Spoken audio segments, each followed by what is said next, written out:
Eastside Dave. Eastside Dave. Eastside Dave and his doo-doo antics.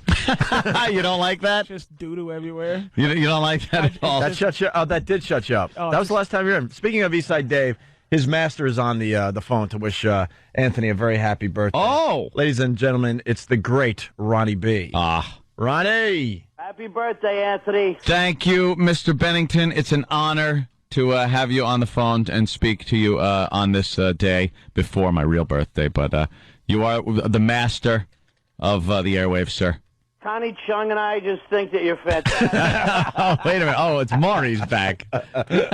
You know I was 47 Yeah. before I slept with an Asian girl, a Syrian baby. Do you know that? Before I made it, I was 47. I was just knocking around doing the Anchorman thing. Yeah. All right, well, it seemed like you had a gig. No kidding. Like that's a bad gig. He was working for some of the biggest stations in America. And then something came along. Do you know what that something was? What? Current affair? No, Connie Chung. I showed up in New York. I only had $2.6 million in my pocket. and a dream. I can only afford a 4-bedroom penthouse suite. You know who that man was? Mitch Cumstein. Right. You notice how Maury had to get off the phone? That phone call was supposed to be about 15 minutes. Maury loves us, but he's learning. He's learning when we start going down that road, he really needs to get the hell out of the freak show road. Yeah, he needs to get off the phone immediately. I got to sound sincere when I have these little bastards on my show. Right, we got too many laughs out of them. Maury just found out that his wife isn't hosting Big Brother. He just found that out. Where's the checks? I thought she was hoarding them. So how are things going in the Ron and Fez camp? Oh, fantastic. I want to take you out for dinner. As soon as they put Fez away, as soon as I lock Fez up, we're going to go out and do the town. Well, people were speculating just yesterday and the day before yesterday that Opie and Fez will be in the same mental institution. Oh, is that because of what happened the other day with stupid Chauncey and everything? Either that or you were going to kill somebody and be in a prison for the criminally insane, and you and Fez would be in straitjackets, and then me and Ronnie would have to get together and do a show. That would be like a supergroup getting together. Supergroup would be like supergroup action. Like what? Asia? Yeah, a little Asia action on the radio. Can you imagine how bad things are going when me and Anthony are the sane ones? Yeah, exactly. Yeah, right. I can't stop buying guns. I'm actually holding up. I'm just really, really pissed. Really, really pissed. And the Post, so far hasn't done the right thing and retracted the crap they printed in Page 6 2 days ago. And one of our friends ran into somebody that works very closely with this radio show, and he's in a complete panic. Now he's trying to blame somebody else. Yeah. For good luck for what went down earlier this week in the paper. Everybody at this point knows it's just not true, and now I got to clear my girl's name still. So I'm meeting with people today. I'm going to make sure we get this taken care of. So. The beauty of Ronnie, though, enough about that. We can talk about that another day. The beauty. Here's the thing. How organized is Opie on this? This is the most organized he's ever been. Oh, yeah. Well, this is my someone pushed my button finally, my real button. People talk about where's the line, where do you finally say enough is enough, and this is where it is. Hey, I'm always asking. Always asking, where's the line, Opie? Oh, I know. Where's the line? Yeah, where's the line? Ronnie talks to me in between shows, and he gives me that look, like, look, man, you've learned your lesson, right? I see the look, Ronnie. Yeah. I'm better now. I'm better. But, no, I mean, using a real name in the paper and all that crap, and Chauncey Hayden knows damn well it's a bunch of lies. This thing's going to get really, really ugly in the coming weeks. Really ugly. I promise you that. But, Ronnie. Yeah. I told you this the other day. You are a brilliant broadcaster, and I'll tell you why. Because Fezzi's basically having a mental breakdown right in front of your eyes, and you continue just giving them quality radio day after day after day. And I don't think we brought this on the air, but Ronnie was in the zone. He was like Michael Jordan shooting those threes with his eyes closed, just rocking and rolling. The show was moving. The rhythm was perfect. He had the phones and his people coming and going. And all of a sudden he stops in the middle of all this just great radio and goes, what's wrong, buddy? Yeah, you just know. And the problem was Fez was crying in the middle of this just amazing radio, and Ronnie doesn't even miss a step. You know what you can, when you can tell Fezzi's ready to lose it? He'll just start saying yeah and agreeing with things, but it'll be like, yeah. Yeah. Yeah. Mm-hmm. Yeah. Yeah. Yeah. Yeah.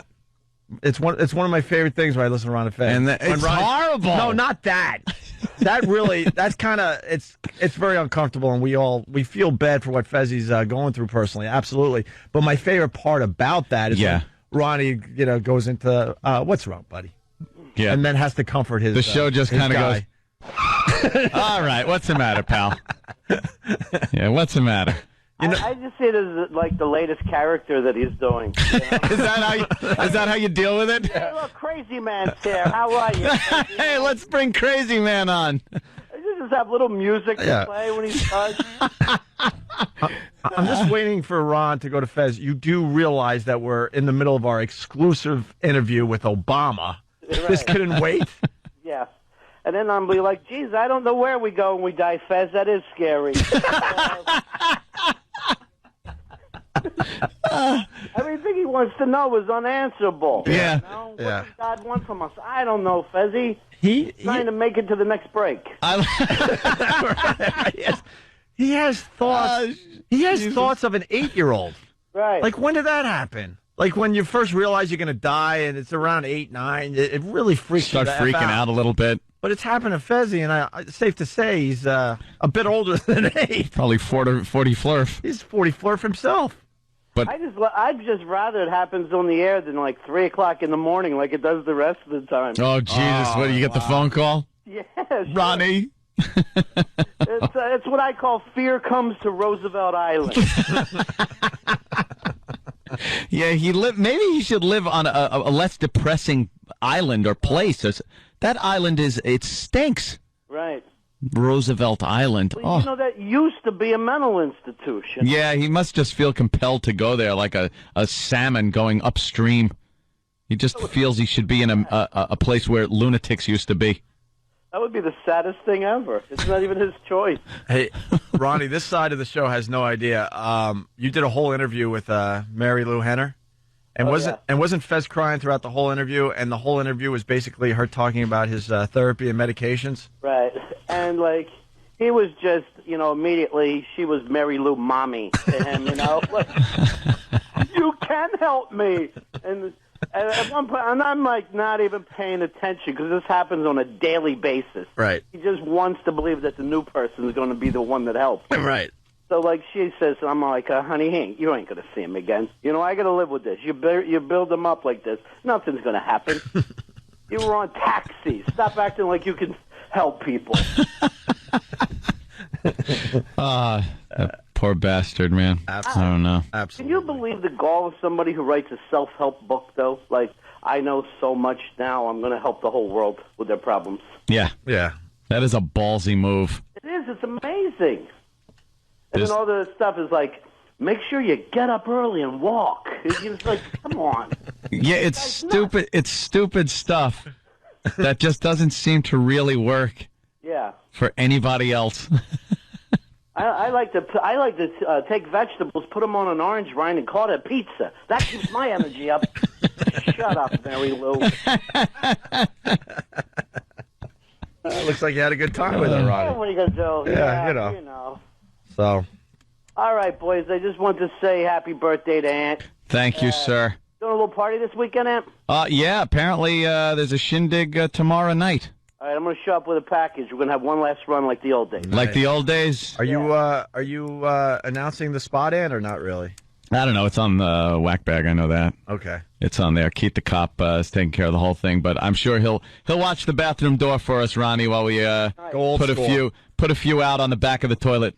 Well, like the old Chuck E. Cheese days, we know the cops ain't going to be hanging out there.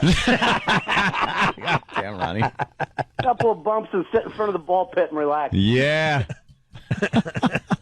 All right, boys. All right there, Ronnie. Thanks, Ronnie. All right, bye. All right. 47. Bye. He's the best. Ron Bennington. I wasn't anybody. Ron Bennington. Fez Watley. I was knocking around.